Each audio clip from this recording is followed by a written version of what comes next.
News Pakistan మరోసారి బరి తెగించింది. పఠాన్కోట్ పై 50 నుంచి 100 డ్రోన్లతో విరుచుకుపడింది. పాక్ డ్రోన్లను భద్రతా దళాలు ఎక్కడికక్కడ కూల్చేశాయి. జమ్మూ కాశ్మీర్ అంతటా బ్లాకౌట్ ప్రకటించింది ఆర్మీ. అటు శ్రీనగర్, రాజౌరిలో భారీ పేలుడు శబ్దాలు వినిపిస్తున్నాయి. కాశ్మీర్ ప్రజలంతా ఇళ్లలో ఉండాలని సీఎం ఒమర్ అబ్దుల్లా హెచ్చరించారు.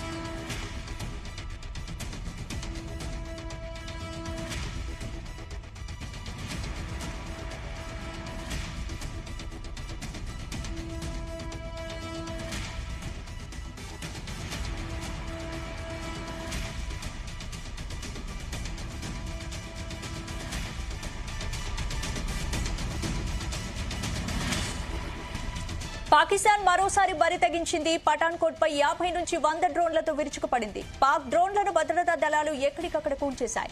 జమ్మూ కాశ్మీర్ అంతటా బ్లాకౌట్ ప్రకటించింది ఆర్మీ. అటు శ్రీనగర్, రాజౌరిలో భారీ పేలుడు శబ్దాలు వినిపిస్తున్నాయి. కాశ్మీర్ ప్రజలంతా ఇళ్లలో ఉండాలని సీఎం ఒమర్ అబ్దుల్లా హెచ్చరించారు.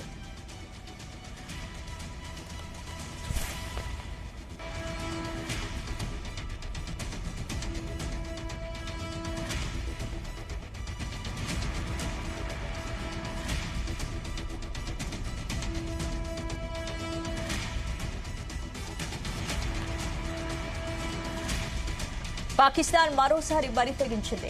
పఠాన్కోట్ పై 50 నుంచి 100 డ్రోన్లతో విరుచుకుపడింది. పాక్ డ్రోన్లను భద్రతా దళాలు ఎక్కడికక్కడ కూల్చేశాయి. జమ్మూ కాశ్మీర్ అంతటా బ్లాకౌట్ ప్రకటించింది ఆర్మీ. అటు శ్రీనగర్, రాజౌరిలో భారీ పేలుడు శబ్దాలు వినిపిస్తున్నాయి. కాశ్మీర్ ప్రజలంతా ఇళ్లలో ఉండాలని సీఎం ఒమర్ అబ్దుల్లా హెచ్చరించారు.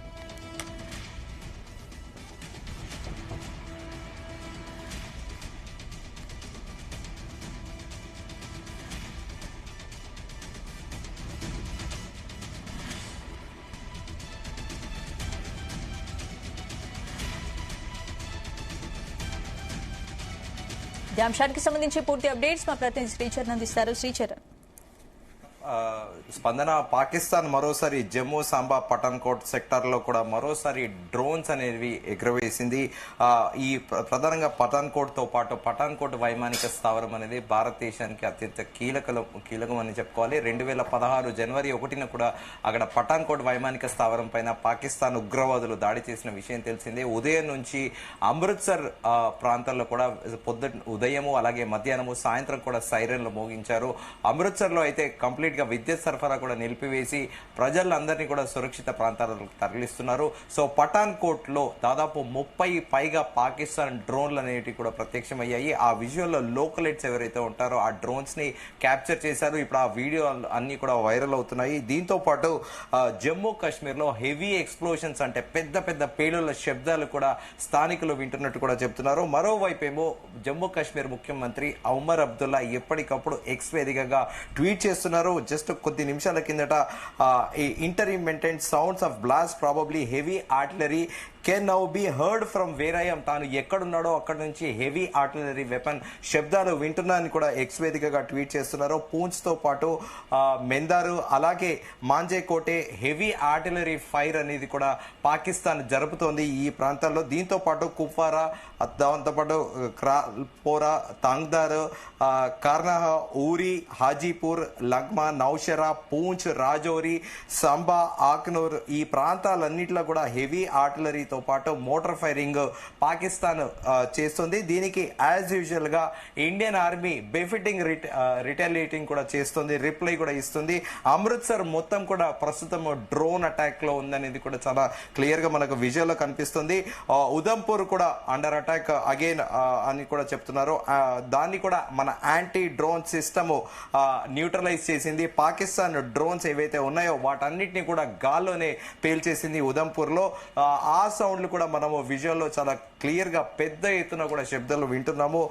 సో దీంతో పాటు ఆక్నూర్ లో కూడా డ్రోన్ ని మరోసారి భారత సేనలు దాన్ని న్యూట్రల్ చేశాయి. సో ప్రస్తుతము అక్కడంతా కూడా హెవీ సౌండ్స్ సైరన్లతోని జమ్మూతో పాటు ఈ ప్రాంతాలన్నీ చాలా హై అలర్ట్ లో ఉన్నాయి.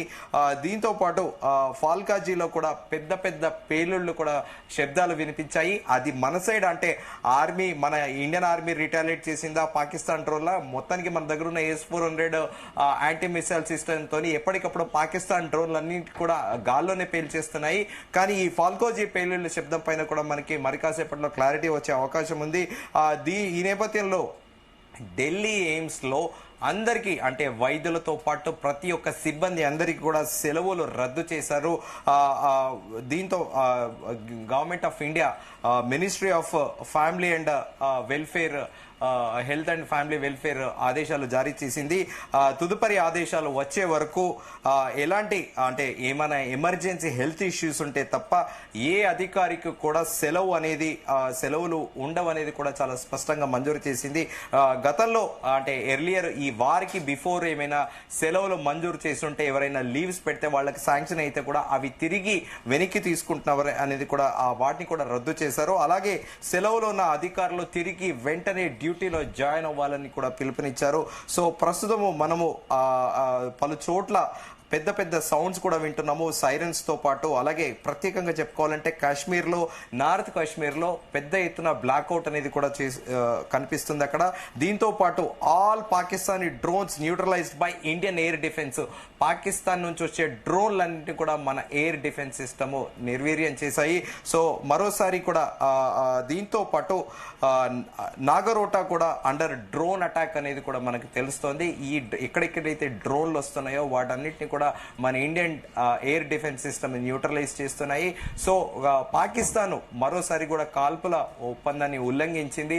సో వాళ్ళు ఎంత హెవీ షెల్లింగ్ చేస్తున్నా కూడా ఇండియన్ ఆర్మీ సోల్జర్స్ బెఫిటింగ్ రిప్లై ఇస్తున్నారు. ఈ రోజు పాకిస్తాన్ కి చెందిన IGPCR కూడా ఖచ్చితంగా మేము భారత్ తోనే రిటాలియేట్ అవుతాము, సమయము సందర్భము ఎలా దాడి చేయాలనేది మా చాయిస్ అని కూడా చెప్తున్నారు. సో ఖచ్చితంగా ఈ రోజు రాత్రి నిన్నట్లాగానే ఒక పెద్ద ఎత్తున ఏం జరగబోతుంది అనేది కూడా ఒక ఉత్కంఠ నెలకొని ఉంది. ఎందుకంటే ఈ మెయిన్ సెక్టర్ లో ఇటు పఠాన్కోట్ గానీ, అమృత్సర్ గానీ, అలాగే ఇటు బారాముల్లా గానీ, జమ్మూ గానీ ప్రత్యేకంగా ఈ బార్డర్ ఏరియాస్ లో ప్రత్యేకంగా ఫోకస్ పెట్టారు. ఇప్పటికే రాజస్థాన్ జైసల్మేర్ ఆ ప్రాంతాల్లో కూడా అక్కడ దాదాపు 50 కిలోమీటర్ల పరిధిలో లోకలైట్స్ అందరినీ కూడా ఖాళీ చేయించి సురక్షిత ప్రాంతాలకి తరలించారు. మరోవైపు జమ్మూ కాశ్మీర్ ముఖ్యమంత్రి ఒమర్ అబ్దుల్లా ఎప్పటికప్పుడు కూడా పబ్లిక్ ని అవేర్నెస్ కల్పించే ప్రయత్నం చేస్తున్నాడు. ఎక్స్ వేదికగా యాక్టివ్ గా ఉంటూ ట్వీట్లు చేస్తున్నాడు. అందరూ సురక్షితంగా ఇళ్లలో ఉండాలి, మీకు నియర్ బై మీ బంధువుల ఇళ్లలో కానీ సురక్షితమైన ప్రాంతాలలో ఉండండి, దయచేసి స్ట్రీట్స్ లో తిరగకండి అని కూడా చెబుతున్నాడు. అంటే క్లియర్ గా ఒమర్ అబ్దుల్లా కొద్ది రోజుల కిందట ప్రధాని నరేంద్ర మోదీతో ప్రత్యేకంగా భేటీ సమావేశమయ్యారు. ప్రధాని నరేంద్ర మోదీ స్వయంగా ఒమర్ అబ్దుల్లాని పిలిచారని, అంటే ఒమర్ అబ్దుల్లాకి చాలా క్లారిటీగా ఉంది something is going to happen big in Jammu Kashmir అనేది. సో అది ఏం జరగబోతోంది అనేది కూడా ఇప్పటి వరకు పాకిస్తాన్ భారత నగరాలను లక్ష్యంగా చేసుకుని అటాక్ చేసినప్పుడల్లా పాకిస్తాన్ ప్రయత్నం విఫలం అవుతూనే ఉంది. భారత్ ధీటుగా అనుసరిస్తోంది, తిప్పికొడుతోంది. కాబట్టి నెక్స్ట్ ఇప్పుడు పాక్ దాడులతో భారత్ నెక్స్ట్ యాక్షన్ ప్లాన్ ఎలా ఉండబోతోంది?